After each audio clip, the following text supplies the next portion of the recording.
There's a certain rhythm to the Caribbean, a familiar cadence that conveys, well, I'm not sure how to put it into words. It does, however, somehow put everything into perspective. From drinking cervezas to the sounds of roosters crowing in the morning, to dogs roaming the beach looking for food and affection, to eating some of the freshest food you can imagine while listening to the hum of motoconchos whizzing by. Few kiteboarding destinations have captured my heart like the Dominican Republic. I spend my mornings sipping coffee while listening to the waves, and my afternoons listening to the wind while I kiteboard. Of course, there is much more to this place than its amazing beaches and top-notch coffee shops. Sometimes it's important to go beyond the beach and try something different.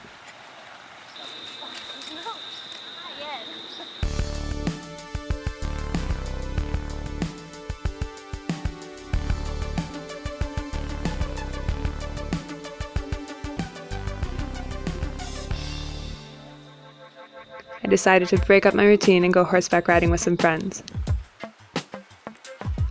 The República Dominicana, as the locals call it, is comprised of rugged mountains and highlands interposed with fertile valleys, dotted with quiet villages and gentle rivers.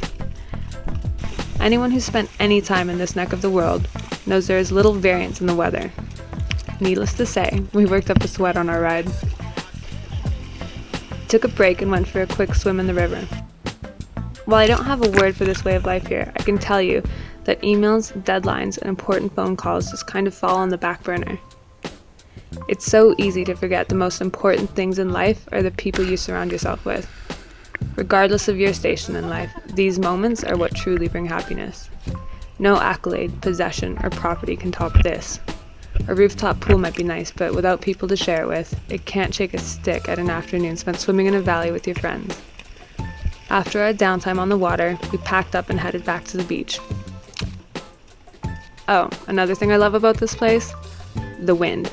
It works like clockwork, and that means there should be just enough wind to teach you how to properly launch a kite.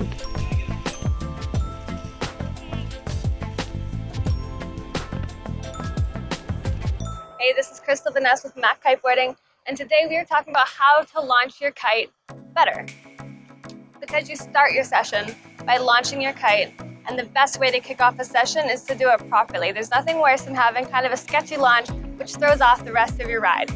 So, obviously, you already know how to launch a kite, but we are going to go over some of the things to watch out for, some of the tips and tricks, and some of the techniques to make sure that you are aware of what's happening and how to make minor adjustments to perfect your launch. Now we are going to demonstrate with the lines rigged downwind of your kite. So that's my personal recommendation. I don't rig my kite any other way, and I don't teach anyone to do it any other way. ICAO standard is the same. So once your lines are rigged up, you do your line check, make sure nothing's crossed over, and then you walk your lines around so that the kite is in the 9 or 3 o'clock position from you and you're launching from that area.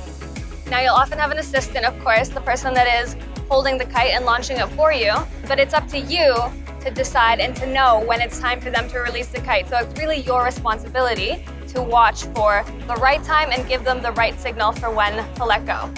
Of course, if your assistant is a non-kiter, make sure to tell them, only hold the kite by the leading edge, don't throw it in the air, just let go, and no matter what, don't let go unless you give the thumbs up signal. I always like to tell non-kiters if they're helping me launch my kite, if you see this signal, put the kite back down, or just wait for me. Hold the kite and wait for me. Alright, so you're on the bar, you're in a 9 or 3 o'clock position from your kite, and you have someone holding the kite ready to launch it for you. So how do you know when the kite is ready to launch? Now there's a few things to look for in the canopy of the kite. If you see that the canopy is fluttering, that means there is not enough wind in your kite, and you are too far downwind. So what I do is I continue to walk upwind, just take steps upwind until the canopy fills with air and it stops fluttering. But even once it stops fluttering, I recommend taking 1 or 2 more steps upwind before you give the launch signal so that your kite has enough momentum to take off. Now the other thing to watch out for is if you're too far upwind. And so this would mean if your kite has got so much power that it's knocking over the person that's trying to launch it for you, that's pretty mean.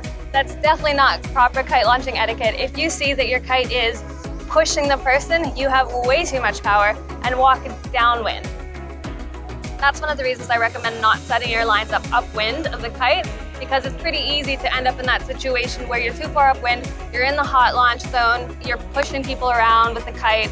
It's not that fun. It's better to take it nice and easy. Don't make enemies on the beach. Nobody likes that.